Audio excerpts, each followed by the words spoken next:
이 시간에는 수장 김 목사님 나오셔서 사도행전 8장 14절에서 17절 말씀을 공부하겠습니다.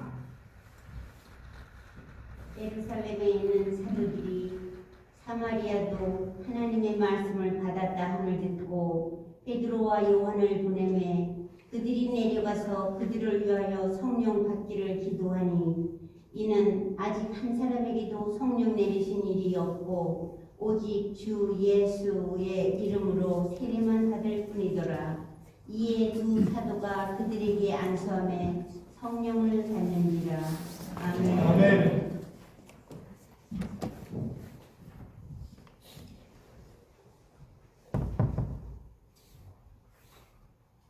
할렐루야.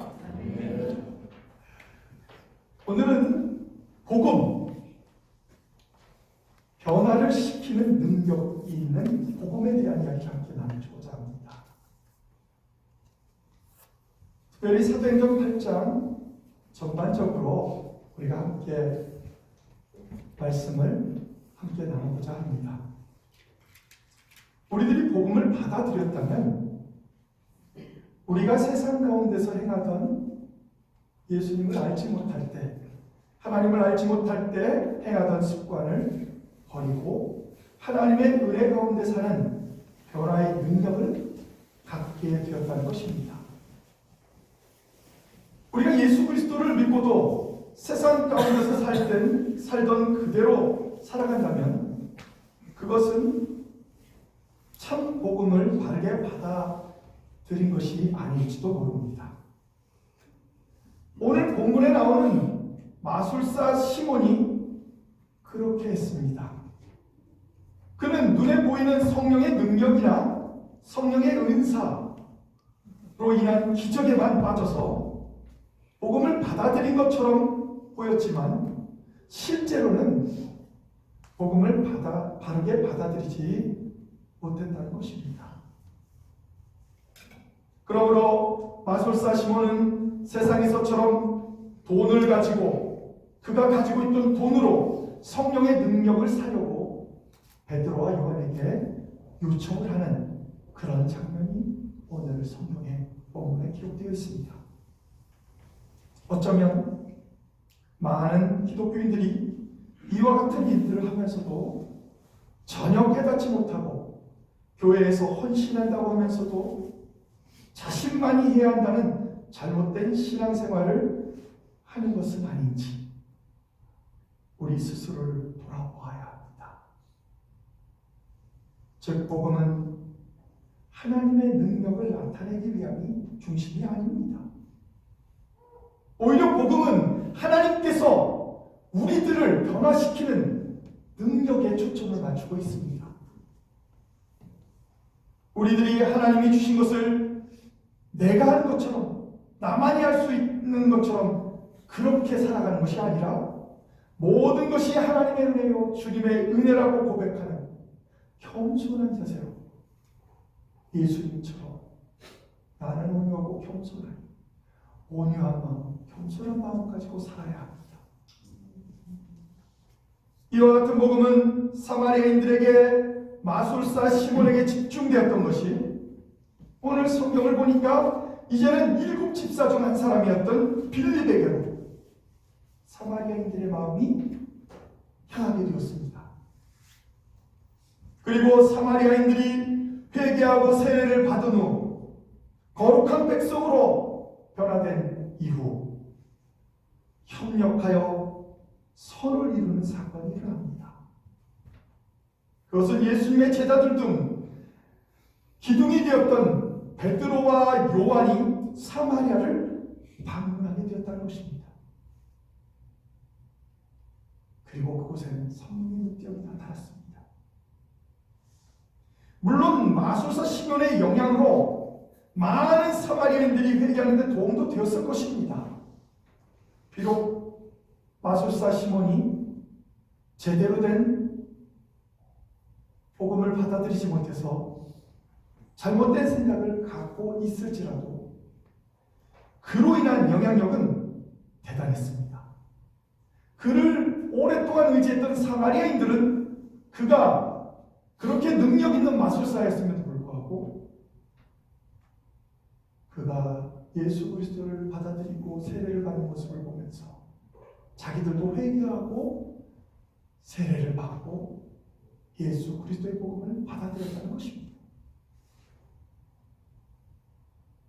이와 같이 많은 사람들에게 영향력이 있는 사람들의 변화는 다른 사람들에게도 영향을 주게 된다는 것입니다. 역사는 아이러니컬하게 예루살렘 초대교회에 가해진 박해가 오히려 기독교를 위축시키거나 교회를 없애는 역할을 한 것이 아니라 오히려 그 박해 때문에 흩어진 교회를 통해서 더 많이 성장하고 더 많이 거룩해지는 성숙한 그런 계기가 되었다는 것입니다. 이러한 본문에 나타난 유대교의 예루살렘 교회에 대한 박해 동기는 사실 겉으로 드러난 동기는 표면적으로는 유대 종교 지도자들이 자신의 기득권을 수호하기 위해서 예루살렘 초대교회를 박해한 것입니다. 그러나 성경에 보면 근본적인 이유가 밝혀져 있습니다. 그것은 하나님의 계획, 즉 하나님의 섭리, 그리고 성령의 역사의 결과였다는 것입니다. 참 난감하죠. 아니, 예수를 믿는 사람들이 박해를 당하는 것이 무슨 성령의 역사고 능력이고 또 하나님의 계획이냐? 이 무슨 이런 엉뚱한 계획이 있을까? 아니, 사랑한다고 하면서 왜 우리들에게 그런 어려움을 갖게 하실까? 여러분은 아마도 성경을 읽으면서 그런 생각을 하게 될 것입니다. 우리는 결과를 아니까 이것을 받아들이기가 너무 쉽죠. 그래, 그런 일이 있어서 그래서 초대교회가 막 전 세계적으로 퍼지고 막 저 로마까지 퍼지고 이렇게 됐다. 너무나도 잘 알죠, 우리는. 그래서 쉽게 받아들입니다. 그런데 그 당시에 느꼈던 사람들은 어땠을까요? 아, 예수님이 죽고 나자 우리가 성령을 받아서 막 우리가 충만해서 막 3,000명이 막 세례를 받고 막 초대교회가 막 수많은 사람들이 막 전도가 돼서 막 늘어나고 있는데 갑자기 박해로 인해서 스데반 집사님이 우리가 잘 아는 사도 바울, 그때 당시에 사울이라는 이름을 갖고 있을 때 그가 스데반 집사님의 돌을 던져서 죽이는 그곳에 주인공처럼 앉아 있었다는 것입니다. 참으로 이상하죠.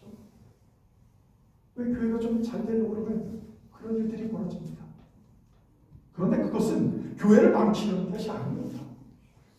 오히려 교회를 더 순수하게 만들려고 하는 것이고 오히려 교회를 통해 하나님께 영광 돌리게 하기 위해서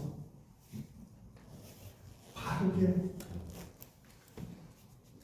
불순물로서 속하게 하나님의 가운데서 합력하여 서로 믿는 사람들로서 하나님의 역사를 이루는 그런 일들이 나타나게 되었다는 것입니다.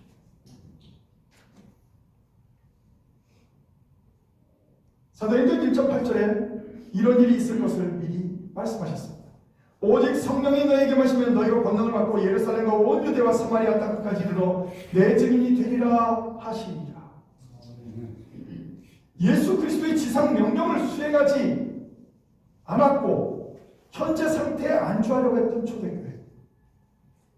초대교회가 베드로가 설교를 하면 막 3,000명이 회개하고 막 세례를 받는 역사가 있으니까 그들이 더 이상 분명히 예수님께서 사도행전 1장 8절에는 오직 성령이 너에게 마시면 너희가 권능을 받고 예루살렘, 유대만 있으라고 그랬을까요? 아니잖아요. 예루살렘과 유대와 사마리아와 땅끝까지 이르러 복음을 증거하는 증인이 된다고 했는데 그들은 너무나도 행복했던 거예요. 막 교회가 막 성장하고 막 수많은 사람들이 막 있고 그러니까 얼마나 힘이 되었겠어요. 너무 좋았겠죠. 그러니까 그들은 안주하려고 했어요. 그들은 사실 성령을 받았잖아요. 120명 문도가 모여서 함께 기도할 때 모일만한 무리가 다 모여서 기도할 때 500명이 예수님의 상처를 보았지만 120명이 모였는데 모일만한 무리가 다 모였다고 했어요. 나머지 사람들은 모일만한 무리에 속하지 못한다는 얘기예요. 모일만한 무리가 다 모였을 때 그들이 성령을 받습니다. 그러면 이제 어떻게 해야 합니까?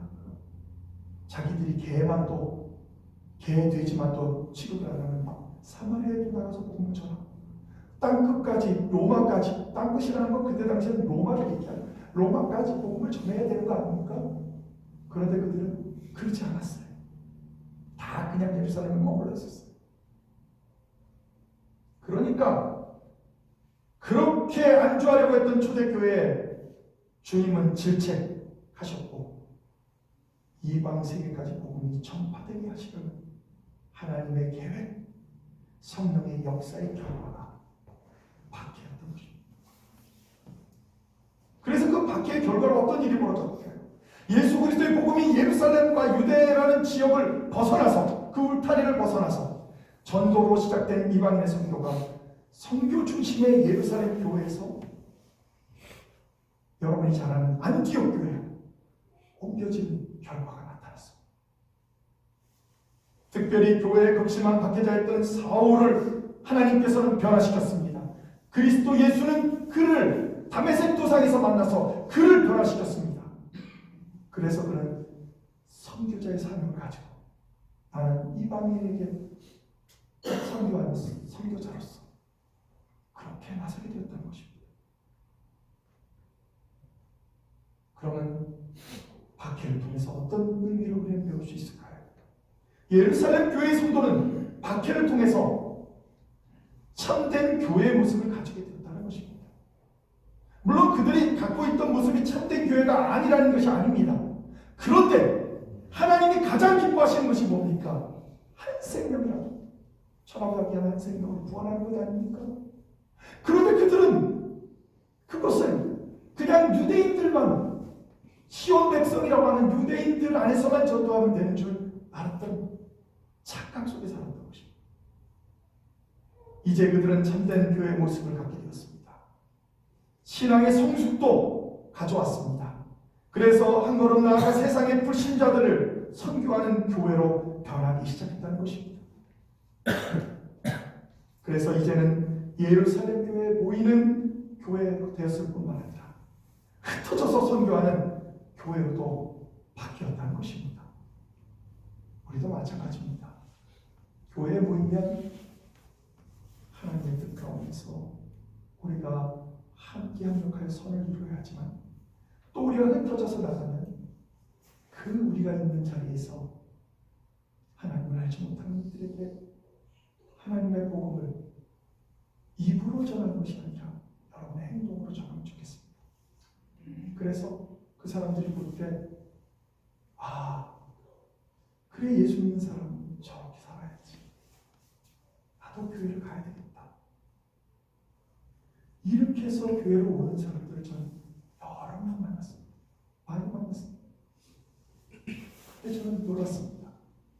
우리가 일부러 교회 가고 전도 그렇게 하는 것보다 오히려 지금은 관계를 잘 갖고 예수님처럼 온유한 마음, 예수님처럼 겸손한 마음, 성령이 충만했던 예수님처럼, 사랑이 풍성했던 예수님처럼 여러분이 살아간다면 여러분 주위에 있는 이들이 여러분을 따라서 또 어쩌면 먼데 살면 그 지역에 있는 교회에 가서 주님을 온전히 만나게 될 것입니다. 오늘 말씀의 큰 변화를 인물 중심으로 말씀을 전하고 오늘 말씀을 마치려고 합니다. 초대교회의 박해가 있은 후에 사마리아의 변화에 대한 이야기입니다. 먼저 사마리아에는 애굽으로 유학을 하여 철학과 마술을 배운 마술사 시몬이 있었습니다. 그는 스스로 하나님의 큰 자라 스스로 자랑한 자였습니다. 좀 이상하죠? 마술사가 무슨 하나님의 큰 자라고 그러고 철학을 배웠다고 하는데 이게 무슨 유학까지 가서 갔다 온 애국으로 유학 갔다 온 사람이 어떻게 이런 말을 할 수 있었을까요? 하나님의 능력이라는 찬사도 받았던 인물입니다. 그 이유는 이렇습니다. 당시 마술은 우리가 지금 요즘 보는 마술사의 마술을 말하는 것이 아닙니다. 당시의 마술은 본래 고대 바벨론과 애국에서 성행했었는데 당시 사마리아 지역에서도 유행했던 것 같습니다. 그때 당시의 마술은 요즘과는 달리 사람을 속이거나 귀신의 힘을 빌려서 어떤 결과를 나타내는 것이었습니다. 즉 우상을 섬기는 것이었습니다. 우상을 앞장서서 섬기는 사람들이었다는 것입니다. 마법사와 같은 그런 존재였습니다. 성경은 일찍부터 그런 마술사들, 마법사들, 즉 우리가 지금 말하는 무당이라든가 또 점을 보는 사람들 이런 것을 금지하고 있었던 것입니다. 그런데 이 사마리아 사람들이 이 사람에게로 다 마음이 뺏겨서 이 마술사 시몬이 하라는 대로 그들이 살아가고 있었습니다. 그런데 거기에 7 집사 중 한 사람은 빌립, 스데반 집사님의 순교로 그는 핍박 속에서, 박해 속에서 사마리아로 가게 됩니다. 그리고 그곳에 나아가 복음을 전했고, 복음을 전한 것을 듣고 회개하게 되었고, 사마리아인들이 세례를 받아 복음을 받아들이게 하는 아주 중요한 인물이 빌립입니다. 저는 우리들이 빌립 집사님과 같은 사람들이 되었으면 좋겠습니다. 행동으로, 법으로 복음을 증거하는 자들, 변화를 가져오게 하는 자들, 그 사람이 가면 그곳이 변화가 되고, 그 사람이 그곳에 있으면 그곳이 기쁨과 감사과 평안이 넘치고, 많은 사람들이, 잘못 살았던 사람들이 오히려 이제 바르게 살아야겠다고 마음을 고쳐먹는 그런 일들이 벌어지는 그런 여러분이 되었으면 좋겠습니다. 마지막으로 그런 일이 있다고 초대교회의 보고가 되었습니다. 초대교회의 기둥이었던 베드로와 요한이 복음 전파의 협력을 위해 그곳에 갑니다. 그런데 가보니까 그들이 회개도 하고 세례도 받았지만 성령에 대해서 알지 못하고 있었습니다. 실제로 초대교회의 역사는, 사도행전의 역사는 성령의 역사입니다. 그래서 사도행전을 가리켜서 성령행전이라고도 말합니다. 근데 성령을 모르고 있는 거예요. 그래서 그들은 그곳에 복음에 협력함으로 그곳에서 안수를 통해서 성령의 역사를 나타나게 됩니다. 수많은 사람들이 성령의 역사를 통해서 치유의 역사도 일어나고, 또 그들이 하나님을 찬양하고 하나님께 영광 돌리는 그런 성령의 은사들이 나타나게 되었다는 것입니다. 성령의 능력으로 말미암아 전에 유대인과 사마리아인들 사이의 반목과 갈등은 화해와 사랑으로 변화되었습니다. 사도들의 능력을 보고, 그런데 이 똑같은 과정 속에서 사도들의 능력을 보고 그 성령의 은사를 매매하는 자가 있었습니다. 여러분이 잘 아는 마술사 시몬이었습니다. 그의 그 어리석음을 사도 베드로는 책망하면서 그 재물과 함께 너는 망하리라, 그렇게 말했습니다.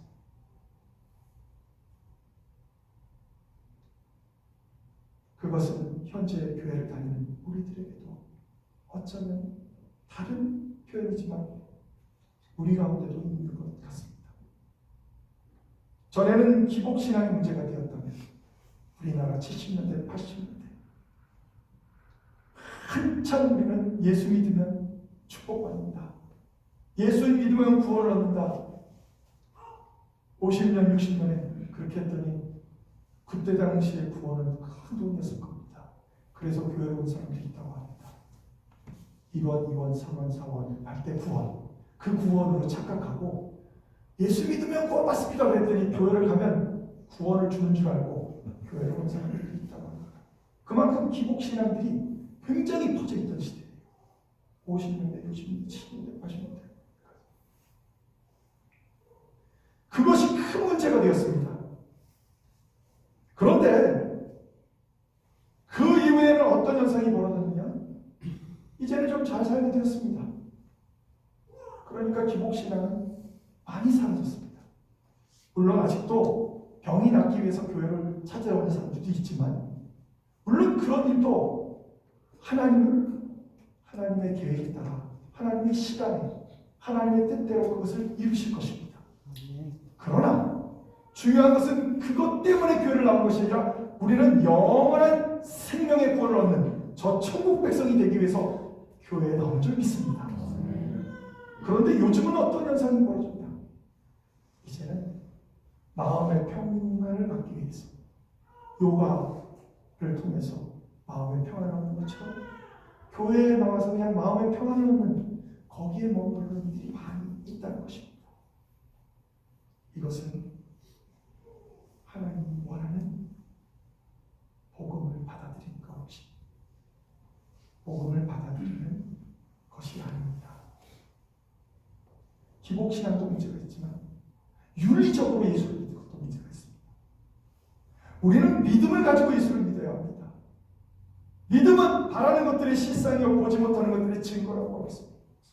뭘 보면서 믿는 것이 아니라 큰 교회 가면 나도 큰 성도, 큰 자, 마술사 시몬처럼 그런 사람처럼 되기 위해서 다른 분들이 얼마나 많습니까? 그래서 지금은 큰 교회로 가는 사람들이 너무 많아졌습니다. 그러나 우리는 기복신앙도 잘못했지만 윤리적으로 믿는 것도 문제가 있습니다. 신앙적으로 믿음으로 주님 앞에 나아가야 될 줄 믿습니다. 성령의 역사가 크게 임한 곳에는 사탄의 역사도 크다는 것을 우리는 알아야 합니다. 성경이 그랬습니다. 하나님으로 충만했던 욥에게는 정말로 사탄 그가 마지막 바닥까지 떨어질 정도로 그를 유혹했습니다. 이런 일들이 벌어지는 것입니다. 예수님도 40일 금식을 했더니 돌덩이를 떡덩이로 만들어가고 그렇게 사탄을 시험했습니다. 여러분들이 가장 연약한 부분을 분명히 사탄은 공격할 텐데 그때 여러분 믿음으로 이겨내시기를 주님의 이름으로 축원합니다. 사도행전 8장 14절과 15절 보겠습니다. 예루살렘에 있는 사도들이 사마리아도 하나님의 말씀을 받았다고 듣고 베드로와 요한을 보냈는데 그들이 내려가서 그들을 위해 성령 받기를 기도하니 16절까지 읽습니다. 이는 아직 한 사람에게도 성령 내리신 일이 없고 오직 주 예수 이름으로 세례만 받을 뿐이더라. 마지막 17절도 읽겠습니다. 이에 두 사도가 그들에게 안수하며 성령을 받는지라. 우리 모두 성령 충만한 한 해가 되기를 원합니다. 오늘 설교 말씀에 가장 기쁜 들은 하나님이 기뻐하시는 선교를 우리 교회가 올해 하기로 결정했고 그것을 위해서 우리 유스그룹은 저 아리조나주 그랜드 캐년에 있는 선교, 인디안 선교 우리가 갑니다. 호피 인디안 선교 그곳에 수니파와 호피 있는데 호피 쪽으로 갑니다. 또한 우리 청년들은 올 여름이나 겨울에 노스캐롤라이나 체로키 인디안들 그들이 어떻게 선교가 되는지 우리가 함께 가려고 지금 계획을 세우고 아직 확정은 되지 않았지만 그래도 우리가 선교에 대한 꿈을 갖고 있습니다. 남선교회도 여선교회도 이런 선교들이 있을 때 함께 협력하여 선을 이루면 아까 초대교회 빌립 집사님이 가서 복음을 전한 곳에 예수님의 제자들이 베드로와 요한이 간 것처럼 우리 모두가 합력하여 선을 이루는 교회가 되기를 주님의 이름으로 축원합니다. 기도하시겠습니다. 하나님, 유대교의 박해로 인해 흩어진 것이 오히려 복음이 전파되지 못했던 사마리아뿐만 아니라 저 로마까지 땅끝까지 복음이 전파되는 계기가 되었습니다. 하나님, 우리가 사는 이 콜럼버스 지역에도 수많은 사람들이 예수님을 알지 못하고 방황하고 어떻게 하면 살아가는 데 의미를 두지 못하는 그런 많은 사람들이 있습니다.